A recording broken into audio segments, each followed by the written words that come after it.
Friends, நம்மளுடைய Udupi style Udupi hotel style வந்து சேமியா பாத் இது வந்து சூப்பராக இருக்கும்.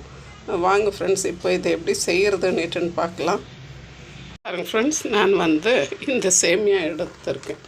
இது பார்த்திங்கன்னா கணபதி சேமியா, இது கர்நாடகா சேமியா. இதை வச்சு தான் நான் வந்து உடுப்பி ஹோட்டல் ஸ்டைல் சேமியா பாத் செய்ய போகிறேன். Friends, happy morning, welcome to our channel. Friends, நான் ஒரு பேனில் கொஞ்சம் எண்ணெய் ஊற்றிருக்கேன். 2 டேபிள் ஸ்பூன் எண்ணெய் ஊற்றிருக்கேன். ஒரு அரை ஸ்பூன் சீரகம், அரை ஸ்பூன் கடுகு, உளுத்தம் பருப்பு, கடலைப்பருப்பு போட்டு இதை தாளிச்சிக்கிட்டு இருக்கேன். ஃப்ரெண்ட்ஸ், இப்போ பாருங்கள் ஃப்ரெண்ட்ஸ், நான் வெங்காயம், கருவேப்பிலை, பச்சை மிளகா போட்டு இத்தையும் இதோட கொஞ்சம் வதக்கி விட்டுக்கிறேன். வெங்காயம் எல்லாமே வந்து ரொம்ப தீயக்கூடாது, கொஞ்சம் மீடியமாக வதங்கி வந்தால் போதும். ஃப்ரெண்ட்ஸ், இதோட பாருங்கள் ஃப்ரெண்ட்ஸ், நான் தக்காளி, கேரட்டு பின்ன வந்து கொஞ்சம் மொச்சை எல்லாம் போட்டு நல்லா வதக்கி கொடுத்துக்கிறேன். இதோட பாருங்கள் ஃப்ரெண்ட்ஸ், நான் ஒரு சின்ன ஸ்பூனுக்கு இஞ்சி பூண்டு மிக்ஸ் வந்து இதோடு சேர்த்து அந்த இஞ்சி பூண்டு ஸ்மெல் போகிற அளவுக்கு நம்ம வதக்கிடலாம்.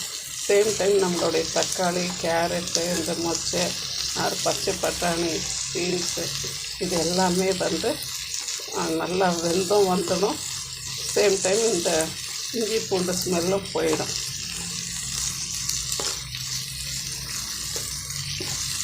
சைடில் வந்து நம்ம இதுக்கு தேவையான அளவுக்கு தண்ணியை கொதிக்க வச்சுக்கலாம். ஃப்ரெண்ட்ஸ், இப்போ இதோட கொஞ்சம் மஞ்சத்தூளும் உப்பும் போட்டுடலாம்.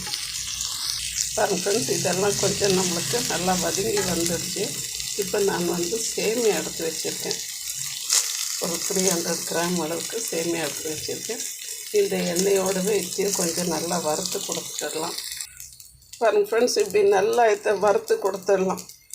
இதில் எல்லா மசாலாவும் இருக்குது. நெக்ஸ்ட்டு ஆக்சுவலாக நம்மளுக்கு என்ன ப்ராப்ளம்னாக்கா, இந்த சேமியாவுக்கு நம்மளுக்கு தண்ணி எவ்வளோ ஊற்றுறதுன்றது வந்து எல்லாருக்கும் நிறைய ஒரு கேள்வியாக இருக்கும்.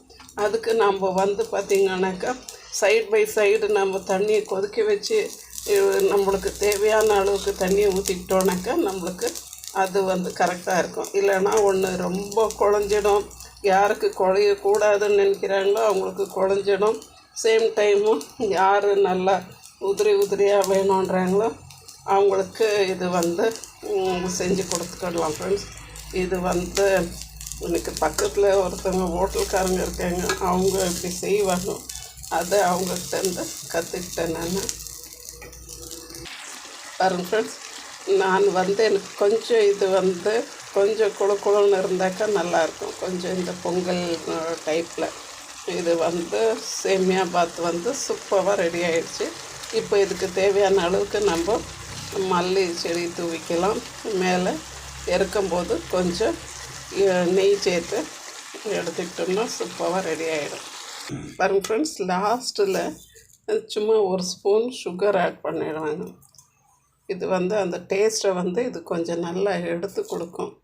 இந்த சுகர் ஆட் பண்ணுறது உங்களுக்கு தேவைப்பட்டால் ஆட் பண்ணுங்கள், இல்லைன்னா ஸ்கிப் பண்ணிடலாம். பாருங்கள் ஃப்ரெண்ட்ஸ், நம்மளுடைய அருமையான சேமியா பாத் இங்கே உடுப்பி ஹோட்டல் ஸ்டைல் சேமியா பாத் சூப்பராக ரெடி ஆகிடுச்சு. ஃப்ரெண்ட்ஸ், எல்லாம் ஒரு முறை இப்படி செஞ்சு பாருங்கள், உங்களுக்கு தண்ணியோடைய ப்ராப்ளம் வராது. சூப்பராக ரெடி ஆகிடும். சைட் பை சைடு நம்ம தண்ணி வச்சுக்கிட்டாக்கா. ஓகே ஃப்ரெண்ட்ஸ், தேங்க்யூ ஃபார் வாட்சிங். ப்ளீஸ் ஷேர் பண்ணுங்கள், லைக் பண்ணுங்கள், சப்ஸ்கிரைப் பண்ணுங்கள் ஃப்ரெண்ட்ஸ். தேங்க்யூ.